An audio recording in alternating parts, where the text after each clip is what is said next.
Will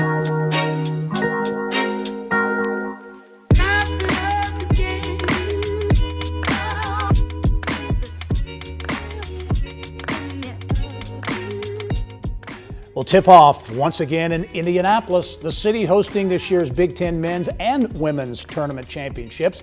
Expected to draw some 70,000 visitors who will pump $20 million into the regional economy. Now, the tournaments also bring an important health component to Indianapolis. Business of Health reporter Kylie Valletta here now with more. Kylie. Well, thank you, Gary. Competitors on the court are collaborators when it comes to fighting cancer, and the roster is now growing. The idea for researchers from all of the Big Ten schools to team up came from a playbook drawn up right here in Indiana. The city of Los Angeles has taken over Indianapolis in a chance for the Big Ten Tournament Championship. It was basketball that gave birth to the Big Ten Cancer Research Consortium 12 years ago, an idea that emerged from the IU Simon Comprehensive Cancer Center and its former director, Dr. Patrick Lair.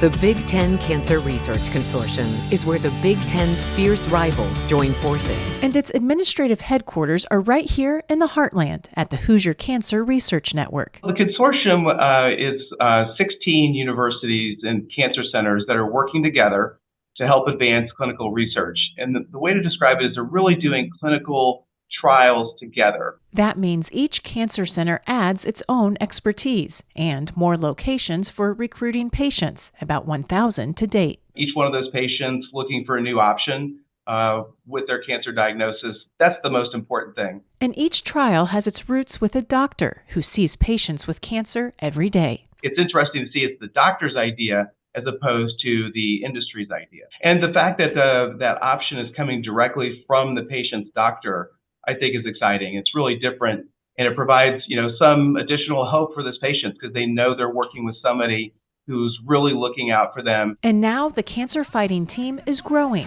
Revenge is sweet for UCLA. 4 West Coast teams joining the Big Ten Conference made sports headlines last year. Now, big news for those trying to beat cancer. It's exciting because we're going to be able to spread these ideas in these trials to more parts of the U.S. Cancer is the one opponent that unites the entire Big Ten. And of the 4 West Coast teams now in the Big Ten, the University of Washington's Fred Hutch Cancer Center has already joined the roster to fight cancer. UCLA, USC, and the University of Oregon are still being recruited.